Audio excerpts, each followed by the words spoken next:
With only 6 weeks to go, the race to represent Sarasota and Manatee County in Congress is getting personal. Both sides accuse the other of running a smear campaign. And today, SNN local news reporter Grant Boxleitner talked to both candidates and can tell us more about what they had to say. Well, Lena, incumbent Vern Buchanan and challenger Keith Fitzgerald spent time talking about their message and each other. The race for the 16th Congressional seat is heating up between Republican incumbent Vern Buchanan and former Democratic state rep Keith Fitzgerald. Buchanan's 2 television ads have stayed on message. We've got to find a way to work together and do what's best for Americans and America. Without mentioning his challenger. My focus is, as the ad says, economy and jobs, balancing the budget.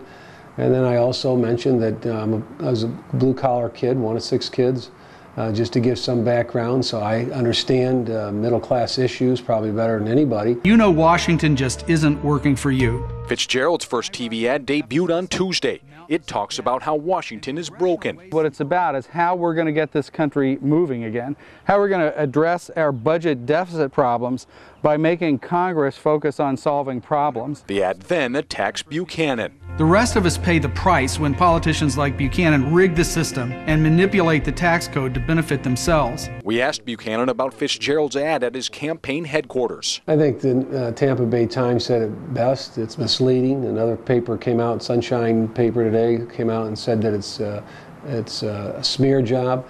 And that's unfortunately what he's done for the last year. Outside his home, the college professor says he stands by the ad. He's under multiple investigations. Some of them have cleared, some haven't.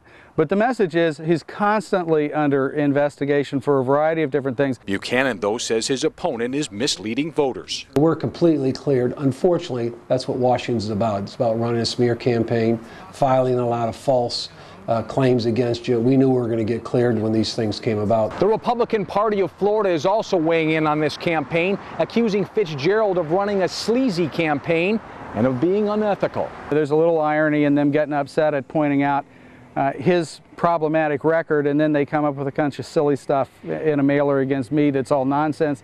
So, you know, that's the way campaigns go these days, and I think that's regrettable. Buchanan is seeking a 4th term on Capitol Hill. He says he had nothing to do with the content of the mailer. The state party can do what they want. The national party can do what they want.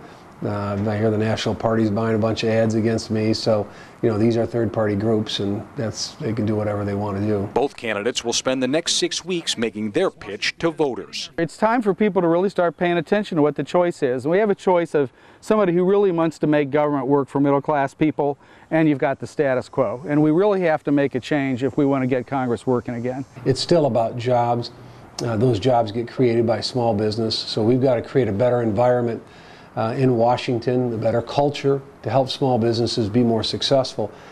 The 2 candidates are scheduled to debate twice next month, and this is a race that the national and state parties on both sides are taking a look at very closely, Lena. Okay, thanks, Grant. And again, it is District 16th representing Sarasota and Manatee County.